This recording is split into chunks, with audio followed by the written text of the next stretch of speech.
Hello दोस्तों, कैसे हैं आप लोग। मैं हूं दिव्यांश अग्रवाल और आप लोग देख रहे हैं टेक यूनिवर्सिटी।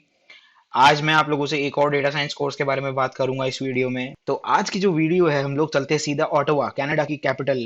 जो प्लेस यहाँ पर इस समय इंटरनेशनल स्टूडेंट्स के लिए हॉटबेड बना हुआ है, उसकी कैपिटल के बारे में बात करेंगे। तो यूनिवर्सिटी ऑफ ओटावा जो है, वो ये कोर्स प्रोवाइड करता है master of digital transformation and innovation with concentration in applied data science. भाई बहुत लंबा नाम है, अनलॉक करने में भी टाइम लगेगा, बट फिक्र ना कीजिए। आप लोगों के लिए ये वीडियो मैं लाया हूँ सब कुछ बताने के लिए। तो इस वीडियो को पूरा लास्ट तक देखना। बताऊंगा प्रोग्राम ओवरव्यू के बारे में, करिकुलम क्या है, how to apply, eligibility criteria क्या है, फीस क्या है, स्कॉलरशिप्स क्या है, सब कुछ बताऊंगा। तो वीडियो को पूरा लास्ट तक देखना और अपने दोस्तों के साथ शेयर कीजिए जो डेटा साइंस कोर्सेज सर्च कर रहे हैं ना। अगर बात करें यूनिवर्सिटी ऑफ ऑटोवा की, तो ये यूनिवर्सिटी भाई बिल्कुल हार्ट ऑफ ऑटोवा में सिचुएटेड है। पार्लियामेंट हिल से फ्यू स्टेप्स अवे है। तो बहुत ही सीरीन एनवायरनमेंट मिलने वाला है। वर्ल्ड रैंकिंग देख लीजिए आप, अपने आप ही 230 है। Status public, research output very high and student to faculty ratio is okay, but फिर भी बहुत इंडियन यूनिवर्सिटी से यार बहुत बेटर है। स्कॉलरशिप्स हैं, बताऊंगा आगे। एंड इंटरनेशनल स्टूडेंट्स भी देखिए क्लोज टू 9,000 हैं। तो भाई बहुत वाइब्रेंट यहाँ पर आपको कल्चर भी मिलेगा। बहुत ही फेमस यूनिवर्सिटी है ये। बात करें अगर इनकी सब्जेक्ट रैंकिंग्स की, तो ये जो है सब्जेक्ट रैंकिंग्स में मैंने कंप्यूटर साइंस की बात करूंगा, 200 से 250 की रैंक बैंड में है। और ग्रेजुएट एम्प्लॉयबिलिटी रैंकिंग जो है वो 300 से 500 की रैंक बैंड में है। तो आपको जॉब भी अच्छी मिलने वाली है। यहाँ पर जो डिपार्टमेंट है, यहाँ 4 डिफरेंट डिपार्टमेंट ये कोर्स ऑफर करते हैं। तो ये बहुत एक यूनिक चीज़ है इस कोर्स में। मुझे ये कोर्स बहुत ही अच्छा लगा। बट यहाँ पर केवल मैं computer science and information system की ही बात करी सब्जेक्ट रैंकिंग के लिए। अगर इस कोर्स के बारे में बात करें, तो इस कोर्स की जो डिग्री है उसका नाम है MDTI, master of digital transformation and innovation. बहुत ही नई यूनिक डिग्री है, बट डरने की जरूरत नहीं है भाई, 2 ईयर का फुल टाइम कोर्स है। तो ये डिग्री हर जगह वैलिड होगी। मास्टर्स की ही डिग्री है और आपको यहाँ डेटा साइंस पढ़ने को मिल रहा है। रजिस्ट्रेशन स्टेटस भाई फुल टाइम पार्ट टाइम दोनों हैं और लैंग्वेज ऑफ इंस्ट्रक्शन इंग्लिश ही है। और ये देखिए, ये रहे आपके चारों management, school of management, faculty of arts, faculty of engineering, school of electrical and computer science. तो ये 4 डिपार्टमेंट हैं जो ये कोर्स ऑफर करते हैं। अगर इस प्रोग्राम के बारे में देखा जाए, तो ये प्रोग्राम 4 डिपार्टमेंट इसलिए प्रोवाइड करते हैं to give you the ability to communicate with multi disciplinary expertise. तो भाई आप डेटा साइंटिस्ट हैं, आपके पास हर तरफ से डेटा आएगा, be it medicine, be it automobile, be it corporate IT sector, सब तरफ से डेटा आएगा। एज अ डेटा साइंटिस्ट आपकी रिस्पॉन्सिबिलिटी बनती है कि आप उस डेटा को एनालाइज करें एंड उससे मीनिंग निकालें कंपनीज के लिए। तो इसी वजह से ये 4 डिफरेंट स्कूल ऑफर कर रहे हैं। एंड आपके पास एबिलिटी होगी इस कोर्स के बाद डेटा क्लीनिंग, क्वालिटी की एंड मशीन लर्निंग की, and ability to assess, test and research. तो रिसर्च का भी थोड़ा सा टेस्ट है यहाँ पर, हालांकि ये कोर्स प्रोजेक्ट बेस्ड है। एंड फाइनली आपके पास ability to lead, design and create data driven transformation. तो आज के जमाने में data is the new oil, आपने सुना ही होगा। तो डेटा ड्रिवन ट्रांसफॉर्मेशन आपकी एबिलिटी होगी इस कोर्स के बाद ना। अगर बात करें एडमिशन रिक्वायरमेंट्स की, तो आपके पास एक बैचलर्स डिग्री होनी चाहिए एक रेलिवेंट डिसिप्लिन में, जिसमें कि आपका मिनिमम एवरेज ऑफ 75% होना चाहिए, इक्विवेलेंट टू B+। तो 75%। आपके पास एक कोर्स होना चाहिए स्टैटिस्टिक्स में, आपने जो भी कोर्स किया है उसमें स्टैटिस्टिक्स होना चाहिए। एक मैनेजमेंट इंफॉर्मेशन सिस्टम और कंप्यूटिंग में से कोई एक सब्जेक्ट होना चाहिए। एंड 2 एडवांस कोर्सेज होने चाहिए, वन ऑफ द 3 डिसिप्लिन जो हैं आपकी क्रिएटिव आर्ट्स एंड ह्यूमैनिटीज। तो सपोज आपने साइकोलॉजी में कोर्स किया है, तो आपके पास 2 एडवांस कोर्सेज होने चाहिए इनमें से। मैनेजमेंट अगर आपने BBA किया है, तो आपके पास इस फील्ड में आपके पास 2 एडवांस कोर्सेज होने चाहिए। बीटेक किया है या BSc कंप्यूटिंग साइंस किया है, तो आपके पास टेक्नोलॉजी में से 2 एडवांस लेवल के कोर्सेज होने चाहिए। लैंग्वेज रिक्वायरमेंट के लिए भाई इनका भी यही कहना है कि अगर आपकी प्रूफ ऑफ लैंग्वेज तभी एग्जाम्प्ट होगी अगर आपकी या तो कॉलेज, जिस आप पहले कॉलेज में पढ़े हैं, उसकी लैंग्वेज ऑफ इंस्ट्रक्शन इंग्लिश है, या फिर आप उस कंट्री से आते हैं जिसमें इंग्लिश लैंग्वेज जो है वो प्राइमरी स्पीकिंग लैंग्वेज है। अगर आप इनमें नहीं क्राइटेरिया में फिट बैठते हैं, तो आप लोगों को टॉफल या आइल्स, इन 2 टेस्ट ये लोग एक्सेप्ट करते हैं, ये देने होंगे। तो टॉफल में आपको 100 का IBT चाहिए भाई, बहुत हाई डिमांड है, क्योंकि 100 मैं बहुत ही कम देखा है जनरली टॉफल में, इंटरनेट बेस्ड टेस्ट में। एंड आइल्स में भी इनको मिनिमम स्कोर ऑफ 7 चाहिए। एक और भी है कैन टेस्ट, इन्होंने बोला हुआ है। मैंने इस स्कोर का, इस टेस्ट का नाम कभी सुना नहीं है, but at least a score of 14 इन लोगों को चाहिए इसमें। आपका जो टेस्ट स्कोर है वो 2 साल से पुराना नहीं होना चाहिए। ऑफ कोर्स ये हर जगह वैलिड होता है, क्योंकि इंग्लिश लैंग्वेज का स्कोर जो है वो 2 साल के लिए ही वैलिड होता है। एंड आपके पास एक ऑप्शन भी है कोऑप प्रोग्राम में अप्लाई करने के लिए, बट वो आपकी बात की बात है, जब आपको एडमिशन मिल जाएगा इस कोर्स में, उसके बाद आप लोग कोऑप में जाएंगे। तो मैं इस बारे में बात नहीं करूंगा। बात करें अगर एडमिशन इक्विवेलेंसीज की पर्टिकुलरली फॉर इंडिया, तो टाइम बचाने के लिए मैंने ड्रॉप डाउन में इंडिया सेलेक्ट कर रखा है। तो देखिए यहाँ पर हम लोग इस मास्टर्स कोर्स के बारे में जानना चाह रहे हैं। तो आपके पास या तो बैचलर्स 3 ईयर वाली है, उसके साथ मास्टर्स है, तो आप लोग एलिजिबल हैं। आपके पास 4 ईयर की बैचलर है तो आपको मास्टर्स की जरूरत नहीं है, और पोस्ट ग्रेजुएट डिप्लोमा भी चलेगा। अगर आपने बैचलर्स के बाद पोस्ट ग्रेजुएट डिप्लोमा भी किया है 1 साल का, तो वो भी वैलिड है। मिनिमम ग्रेड भाई वही है 61%, इफ पासिंग ग्रेड इज 35%। अगर 35% का पासिंग क्राइटेरिया है तो 61%, अगर 40% का क्राइटेरिया है तो 64%, 50% का पासिंग क्राइटेरिया है तो 70%। ये चीज बहुत ही यूनिक है, मैंने पहली बार देखी है इस तरीके की minimum grade requirement, but okay ठीक है भाई, चल जाएगा। इतना लोगों यार बैचलर्स लेवल पे निकाल लेते हैं ना। अगर बात करें इस पर्टिकुलर कोर्स के लिए स्पेसिफिक रिक्वायरमेंट्स क्या क्या हैं, जैसे कि डॉक्यूमेंट्स वगैरह, तो ये डेडलाइंस पे आप लोग ध्यान मत दीजिए क्योंकि ये डेडलाइंस पुरानी है, बट आप लोग एक्सपेक्ट कर सकते हैं कि ये डेडलाइंस नेक्स्ट ईयर के लिए भी मोर और लेस सेम ही रहेंगी। तो फॉल टर्म के एडमिशन के लिए 31 जनवरी जो थी इनकी लास्ट डेट थी, एंड विंटर के लिए 30 अप्रैल। समर में ये लोग ये कोर्स देते ही नहीं है। फुल टाइम अवेलेबल है, पार्ट टाइम भी अवेलेबल है, इंग्लिश में होता है, और एक प्रोजेक्ट आपका इसमें रहेगा। और 6 टर्म्स का एक कोर्स है। एप्लीकेशन फीस आपकी 110 कैनेडियन डॉलर्स है, जिसको कि हम लोग इंडियन रुपीस में कन्वर्ट कर दे तो आज के रेट से वो हो जाता है 6350 INR। और रिकमेंडेशन लेटर चाहिए आपको 2 आपके रेफरी से। इसमें नहीं लिखा है कि आपको प्रोफेशनल चाहिए या प्रोफेसर से चाहिए, तो आप कोई से भी आप लोग रिकमेंडेशन लेटर 2 मिनिमम दे सकते हैं। आपको ट्रांसक्रिप्ट्स अपलोड करनी होंगी अप्लाई करते वक्त, तो ट्रांसक्रिप्ट तो चाहिए ही होती हैं हर जगह।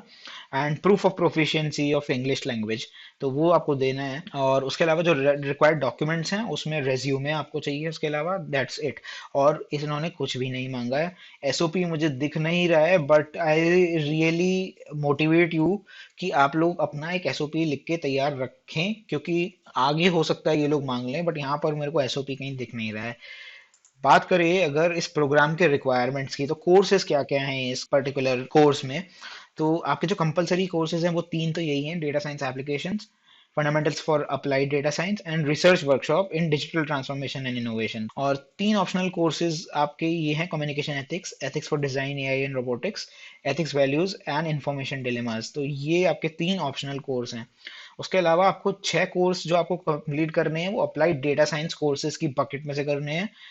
4.5 कोर्स यूनिट्स आपको कंप्लीट करने हैं फाउंडेशन कोर्सेज में से, एंड 3 कोर्स यूनिट्स आपको कंप्लीट करने हैं अप्लाइड डेटा साइंस फाउंडेशन और ऑप्शनल कोर्सेज में से। तो आपको क्या करना है यहाँ पर, ये तो आपके कोर्सेज रहेंगे, 3 ऑप्शनल कोर्सेज हैं। उसके बाद आपको 6, 4.5 और 3 डिफरेंट यूनिट्स के आपको बकेट्स दे रखे हैं, उनमें से आप लोग सिलेक्ट कर सकते हैं। एक फाइनली आपका 6 कोर्स यूनिट आपको प्रोजेक्ट में से करना है, जिसमें कि एक इंटर्नशिप प्रोजेक्ट होगा और एक रिसर्च प्रोजेक्ट होगा। 2 प्रोजेक्ट आपके 6 यूनिट के ये होंगे। तो फाइनल आपका करिकुलम ये बनेगा। अप्लाइड डेटा साइंस कोर्सेज देख लेते हैं। इनमें से आपको जो है 6 यूनिट्स कंप्लीट करने हैं, 1.5 यूनिट के भी कुछ कोर्सेज हैं, 3 यूनिट के कुछ कोर्सेज हैं, तो आप लोग ये पढ़ सकते हैं। और उसके अलावा आपको 4.5 जो कोर्स यूनिट्स है वो आपको फाउंडेशन कोर्सेज में से कंप्लीट करने हैं, यानी कि ये। तो इनमें से आपको 4.5 यूनिट कंप्लीट करने हैं, तो 1.5 यूनिट का एक सब्जेक्ट आपको लेना ही पड़ेगा, एक 3 यूनिट का लेना पड़ेगा। वो आपके ऊपर डिपेंड करता है आप कैसे बनाना चाहते हैं। ज़्यादा पढ़ना चाहते हैं तो ज़्यादा भी कोर्स ले सकते हैं, 1.5 यूनिट के 3। उसके अलावा आपको 3 यूनिट जो हैं आपको, या तो आप इस बकेट में से लीजिए, या तो आप इस बकेट में से कोर्स ले लीजिए, या तो आप इस बकेट में से कोर्स ले लीजिए। 3 यूनिट आपको इन तीनों बकेट के मिला के आपको 3 यूनिट आपको और पढ़ने हैं। तो बहुत ही फ्लेक्सिबल कोर्स करिकुलम है भाई। ये बहुत सारे कोर्सेज हैं, आप लोग देख लीजिएगा। मैं आपको ये कोर्स की लिस्ट जो है वीडियो डिस्क्रिप्शन में शेयर कर दूंगा। बात करिए अगर अप्लाई की, अब आपका मूड बन गया कि भैया इसमें अप्लाई करना है, तो क्या करना है। डिसाइड अ प्रोग्राम, नहीं जरूरत है भाई, वो बता चुका हूँ मैं आप लोगों को। एप्लीकेशन डेडलाइंस, नहीं जरूरत है, वो भी मैं बता चुका हूँ। Confirm you meet the admission requirements, वो भी बता चुका हूँ। गैदर रिक्वायर्ड डॉक्यूमेंट्स भी बता दिया आपको।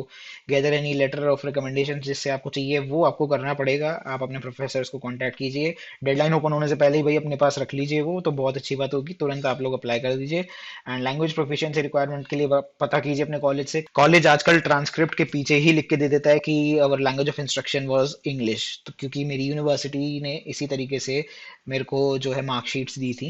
And finally upload your documents, आपका जो सबमिशन पोर्टल है उस पर आपको डॉक्यूमेंट्स अपलोड करने हैं। और सिलेक्ट अ थीसिस सुपरवाइजर आपके केस में नहीं है, क्योंकि ये रिसर्च बेस्ड कोर्स नहीं है, ये प्रोजेक्ट बेस्ड कोर्स है, तो आपको यहाँ पर एक थीसिस सुपरवाइजर देने की जरूरत नहीं है। बात करें अगर फीस की, तो फीस भी बहुत ही मॉडिफाइड स्ट्रक्चर में है। तो आपका जो ये इन लोगों ने फी कैलकुलेटर दे रखा है। मैंने टाइम बचाने के लिए यहाँ पर बहुत सारे ऑप्शंस थे तो सिलेक्ट कर लिया नेक्स्ट सेशन के लिए। तो लेटेस्ट सेशन है उसका मैंने सिलेक्ट किया। फिर regular student and full time, मैं एक्सपेक्ट कर रहा हूँ कि यहाँ पर लोग फुल टाइम कोर्सेज ढूंढ रहे हैं, तो मैंने फुल टाइम पे गया। लीगल स्टेटस भाई हम लोग इंटरनेशनल स्टूडेंट्स के बारे में देख रहे हैं और हमें मास्टर्स कोर्स चाहिए। I believe I can benefit from the differential tuition fee exemption. ये चीज़ अलग है, ये उन लोगों के लिए है जो वहाँ पर कोर्स फ्रेंच में पढ़ रहे हैं, बट हमारे केस में ये एप्लीकेबल नहीं है क्योंकि ये कोर्स केवल इंग्लिश में ही प्रोवाइड किया जाता है। और ये हमारा कोर्स है डिजिटल ट्रांसफॉर्मेशन एंड इनोवेशन का, तो ये ले लिया। फिर मेरे को कौन कौन से टर्म्स की फीस चाहिए, मुझे तीनों टर्म्स की फीस चाहिए, टोटल फीस के बारे में जानना है। मैंने एस्टिमेट पे क्लिक किया एंड फाइनली आपकी जो टोटल फीस आई वो आई 28,265 कैनेडियन डॉलर्स, जिसको हम लोग आज के रेट से इंडियन रुपीज में कन्वर्ट करें तो हो जाता है 16,32,400 INR।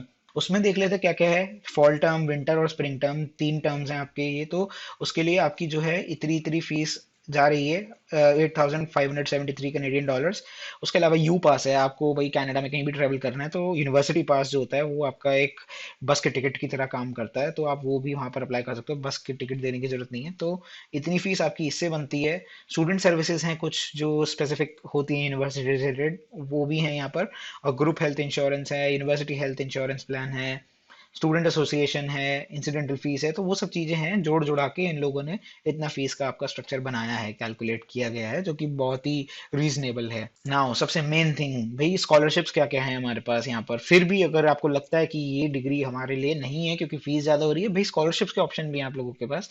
तो डिफरेंशियल ट्यूशन फी एग्जाम्पशन मैंने अभी बात करी, उसके बारे में नहीं बात करेंगे। स्पेशल मेरिट स्कॉलरशिप एक ऐसी स्कॉलरशिप है जो डिपार्टमेंट डिसाइड करती है। सपोज आपने एप्लीकेशन दे दी इनको एंड देन दे डिसाइड कि आपको कितनी स्कॉलरशिप देनी है। इसके लिए कोई एप्लीकेशन देने की जरूरत नहीं है, आप लोग बस अपना अप्लाई कीजिए और वो लोग आप लोगों की प्रोफाइल देख के आप लोगों को जितनी स्कॉलरशिप बैठती है वो दे देंगे। उसके अलावा एक्सटर्नल अवार्ड है ओंटारियो ग्रेजुएट स्कॉलरशिप्स के बारे में मैंने पिछली वीडियोस में भी बात करी थी। ओंटारियो ग्रेजुएट स्कॉलरशिप के बारे में मैं पिछली वीडियोस में मैं एक वीडियो में डिस्कस कर चुका हूँ, आपका रिकमेंडेशन आ रहा होगा टॉप पर, वो आप लोग देख सकते हैं। मिटैक्स ग्लोबल लिंक फेलोशिप एक फेलोशिप है जो कि मिटैक्स ऑर्गेनाइजेशन आपको प्रोवाइड करती है, कि एक्सटर्नल ऑर्गेनाइजेशन है जो स्टूडेंट्स को, प्रोफेसर्स को, पोस्ट ग्रेजुएट्स को स्कॉलरशिप्स प्रोवाइड करते हैं। एंड उसके अलावा फाइनेंशियल सपोर्ट में आपको टी ए आर एज का तो वो रहता ही है। और टी ए आर एज में भी मैंने एक जगह पढ़ा था इन लोगों की वेबसाइट पे कि टी ए आर एज में उन लोगों को प्रायोरिटी दी जाती है जिनके पास ऑलरेडी स्कॉलरशिप है। तो हालांकि थोड़ा बायस्ड है, तो ऐसा नहीं है आप लोगों को टी ए आर अपॉर्चुनिटीज नहीं मिलेंगी, आपको मिल सकती हैं, बट प्रायोरिटी जो है वो उन स्कॉलरशिप वालों के लिए है। उसके अलावा association of professors of the university of Ottawa awards हैं, जो कि स्पेसिफिक अवार्ड्स होते हैं जो पर्टिकुलर जो प्रोफेसर्स हैं उस यूनिवर्सिटी के, वो आपको रेकमेंड करते हैं स्कॉलरशिप्स के लिए। बात करें एक और एक यूनिक चीज की इस कोर्स में, भाई यूनिकनेस से भरा हुआ है, बहुत सारी इस कोर्स में जो है सरप्राइजेस हैं। एक यहाँ पर एक वर्क स्टडी प्रोग्राम भी है इनके यहाँ, जिसको हम लोग WSP भी बोलते हैं। तो ये लोग क्या करते हैं, यहाँ पर यूनिवर्सिटी में ही आपको पार्ट टाइम जॉब्स भी ऑफर कराने का ऑप्शन रहता है। तो आप लोग क्या कर सकते हैं, बाहर पार्ट टाइम ढूंढने की बजाय, जैसे इंटरनेशनल स्टूडेंट्स बाहर पार्ट टाइम ढूंढते हैं, यहाँ पर आप यूनिवर्सिटी के अंदर ही काम कर सकते हैं part time in when you are studying. और समर्स में जब आपकी छुट्टियां हो जाती हैं तब आप फुल टाइम भी वहाँ पर काम कर सकते हैं। तो इसमें आपकी जो एप्लीकेशन पीरियड्स हैं, भाई स्प्रिंग टर्म के लिए आपकी मार्च 15 से जून 30 रहती है। तो ये डेडलाइंस जो है मोर और लेस सिमिलर ही होंगी अगले साल के लिए, अभी अपडेट नहीं है ऑफ कोर्स, मैं वीडियो पहले ही बना रहा हूँ। वाई वर्क ऑन कैंपस, तो जॉब्स क्या क्या अवेलेबल हैं आपकी, देखिए स्टूडेंट एम्बेसडर है, स्टूडेंट मेंटर है, आरए है, assistant editor, fund raising officer, costume assistant. तो ये सब चीजें हैं जॉब, और बहुत सारी और भी जॉब्स हैं। एलिजिबिलिटी के लिए आपको क्या क्या है, फाइनेंशियल नीड आपको डेमोन्स्ट्रेट करनी है कि आपको क्यों ये वर्क स्टडी प्रोग्राम में आपको ये कंप्लीट करना है। भाई इंटरनेशनल स्टूडेंट के पास बहुत सॉलिड रीजन होता है कि हमें अपने रहने का खर्चा निकालना है, तो प्लीज हम लोगों को ये जॉब मिलनी चाहिए। तो भाई आपको डेमोन्स्ट्रेट करने के लिए तो ये हो गया। एंड सेटिस्फैक्ट्री एकेडमिक स्टैंडिंग, तो आपकी जो कोर्स है, आप जिस कोर्स में एनरोल हुए हो, आपका उसमें भाई परफॉर्मेंस भी अच्छा है, मतलब सेटिस्फैक्ट्री से मतलब है कि हाँ भाई बंदा पढ़ने में ठीक ठाक है, और आपने जो है ट्यूशन फीस अपनी यूनिवर्सिटी ऑफ ऑटावा को पे कर दी है। तो बस ये तीन एलिजिबिलिटी क्राइटेरिया हैं, दैट्स इट। उसके बाद आपको जो है स्पेसिफिक क्राइटेरियाज रहते हैं पार्ट टाइम पोजीशन और फुल टाइम पोजीशंस के लिए। तो आपको at least 9 units of courses as an undergraduate student और as a full time graduate student आपको एनरोल होना चाहिए यूनिवर्सिटी ऑफ ऑटावा में। And spring summer term full time position के लिए आपको अगेन वही 9 units of courses in full time graduate और अंडर ग्रेजुएट कोर्स होना चाहिए। and preceding the winter term, and you are returning to the University of Ottawa for the fall term. Application process के लिए क्या करना है, work study navigator. जब आप लोग सिलेक्ट हो जाएंगे, आप लोग उस यूनिवर्सिटी में चले जाएंगे, तो आप लोगों को एक वर्क स्टडी नेविगेटर मिल जाएगा, एंड वहां पर कुछ फाइनेंशियल क्वेश्चन होगा, उसमें पूछा जाएगा why do you want this, why you think you should be going into this job, फलाना फलाना। तो ये सब चीज़ें हैं, एंड उसके बाद क्लिक एडमिशन, एंड फाइनली आपको रिज्यूमे बनाना होगा। पोस्टिंग्स ढूंढिए वर्क स्टडी पोर्टल पे, जो आपकी पोस्टिंग्स हैं, जो भी आपको इंटरेस्टेड लगती हैं, आप लोग उनमें अप्लाई कीजिए, एंड उसके बाद जो है sign the employment contract with your new employer. That's it, voila, you have gone to the work study programme, and आप लोग कमाना स्टार्ट कर देंगे। तो इसमें आप लोग जो है मंथली $3000 तक जो है आप लोग अर्न कर सकते हैं, एंड इन फुल टाइम में आप लोग इवन $6000 तक भी अर्न कर सकते हैं। तो भाई बहुत अच्छी अपॉर्चुनिटी है, आप लोग ये भी देख सकते हैं। तो ये सब था यूनिवर्सिटी ऑफ ऑटोवा के इतने लंबे नाम के कोर्स के बारे में। अगर आपको ये वीडियो पसंद आई तो यार प्लीज लाइक कीजिए वीडियो को, सब्सक्राइब कीजिए चैनल को, शेयर कीजिए अपने फ्रेंड्स के साथ जो डेटा साइंस कोर्सेज ढूंढ रहे हैं। अगली वीडियो में मैं एक और डेटा साइंस कोर्स के बारे में आप लोगों से बात करूंगा। तब तक के लिए और वाह।